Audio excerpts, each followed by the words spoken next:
राज्य बाल अधिकार आयोग की अध्यक्ष सुशीबेन शाह ने बदलापुर की घटना पर गुस्सा जताया है। शाह ने कहा कि यदि कोई स्कूल या कोई शैक्षणिक संस्थान किसी को अनुबंध के आधार पर नियुक्त करना चाहता है तो आप पृष्ठभूमि की जांच किए बिना उस व्यक्ति को कैसे नियुक्त कर सकते हैं। सुशीबेन शाह ने कहा कि जब तक छात्र स्कूल की वर्दी पहने हुए है यह स्कूल की जिम्मेदारी है, इसलिए घटना में संबंधित को निलंबित करने से कुछ नहीं होगा। हमें मामले की तह तक जाना चाहिए। सुशीबेन प्रेस कॉन्फ्रेंस को संबोधित कर रही थी। सुशीबेन ने कहा कि जिस लड़की के परिवार से बात करने जा रही है उनकी मानसिक स्थिती बहुत खराब है।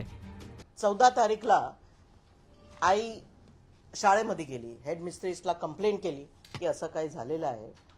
हेडमिस्ट्रेसनी ते असं म्हणत आहेत आता की त्यांनी शासन प्रशासनला जे स्कूलचे जे शासन आहे त्याचे मॅनेजमेंट आहे त्याला कळवलं होतं आणि नॉट बिफोर 16th म्हणजे अ लॅप्स ऑफ 48 आवर्स नंतर ते सगळं पोलीस स्टेशनला गेलं। जेव्हा पालक पोलीस स्टेशनला पोहोचले, आमचे वुमन अँड चाइल्ड ऑफिसर तिथे उपस्थित होते, CDPO तिथे उपस्थित होते। 11 तास लावले FIR करायला। मला कळत नाही का बरं असं।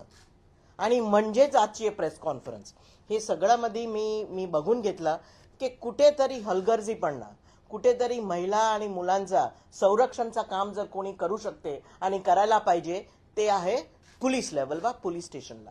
का बरं एवढा हलगर्जीपणा? तर जशी आपली क्राईम ब्रांच आहे, it is a separate structure. एका पोलीस स्टेशनला मिनी पोलीस स्टेशन असते क्राईम डिपार्टमेंटचा।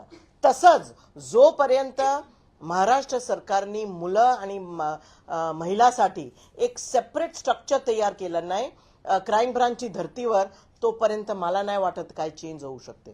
लक्षात घ्या, आपण 70% आहोत मुलं आणि बाळ, ठीक आहे। आणि त्याच्यासाठी एक सेपरेट स्ट्रक्चर। का बरं सेपरेट स्ट्रक्चर? कारण ते जे सिस्टम असते, ते जे स्ट्रक्चर असते त्याला मुनी पोलीस स्टेशन आपण म्हणू शकतो। त्याला आपण जर लहान पोलीस स्टेशन असेल तर तिथे आपण डेस्क देऊ शकतो। त्यांचं काम ओनली महिला आणि मुलांचा जे प्रश्न असते, गुन्हे झाले असतील ते सोडवायचे। बंदोबस्त आहे, थेफ्ट झाली, रॉबरी झालं, लॉ अँड ऑर्डर सिच्युएशन झाली, सगळे पोलीस ऑफिसर तिकडे धावून जातात, ठीक आहे। म्हणजे ते चाइल्ड प्रोटेक्शन युनिटचे ऑफिसर असतो, कोणी असो, ते सगळे पोचतात तिकडे। नंतर परत येताना they have to change the uniform, get into a plain cloth. जेव्हा काय कंप्लेन आली, तसं होऊ शकत नाही। एक लक्षात घ्या, पोलीस म्हणतात की आमच्याकडे भरोसा सेल आहे। Bharosa cell is an outreach program आणि सगळं महाराष्ट्रभरमध्ये ते लागू नाही आहे। इट्स अन आउटरीच प्रोग्राम आणि ते असावा, चांगलं काम करत आहेत। पण भरोसा सेल कॅनॉट रिप्लेस हे जे ऍक्ट मध्ये चाइल्ड प्रोटेक्शन ऑफिसरची तरतूद आहे। जे act is an act of parliament की हर एक पोलीस स्टेशनला चाइल्ड प्रोटेक्शन ऑफिसर असावा प्लेन क्लोज मध्ये। ते होते का? मोठा प्रश्नचिन्ह। कारण प्रोटेक्शन ऑफिसर पण जर VIP मूवमेंट बंदोबस्त ते आपला सगळं सोडून वर्दी घालून ते पडतो त्याच्यासाठी। म्हणजे चाइल्ड प्रोटेक्शन आणि महिला वुमन प्रोटेक्शन जर सिरियसली घ्यायचं असेल, अ सेपरेट फळी हो, पैसे खर्च होईल, पण आम्ही 70% आहोत। मुलं आणि बाळ आज महाराष्ट्रामध्ये 70%।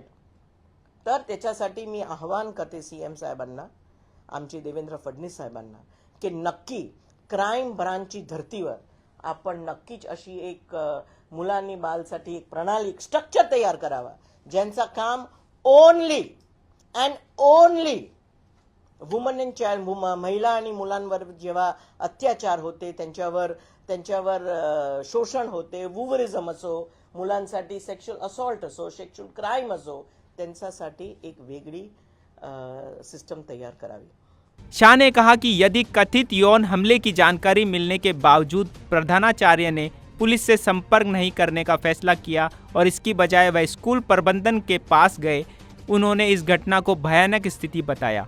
उन्होंने कहा कि राज्य के हर जिले में महिला एवं बाल विकास विभाग के तहत एक बाल संरक्षण इकाई है और हर पुलिस थाने में एक विशेष किशोर संरक्षण इकाई भी है। उन्होंने कहा सभी प्रणालियां, इकाइयां और समितियां मौजूद हैं। हम सभी को सामूहिक प्रयास करने चाहिए ताकि यह प्रणाली प्रभावी ढंग से काम कर सके। शाह ने कहा वह भविष्य में राज्य में ऐसी स्थितियों से बचने के लिए शैक्षणिक संस्थानों के वास्ते एक संरचनात्मक प्रक्रिया की सिफारिश करेगी, साथ ही कानून के मुताबिक उसे लागू किया जाएगा। समाचार desk, DC news India, Mumbai.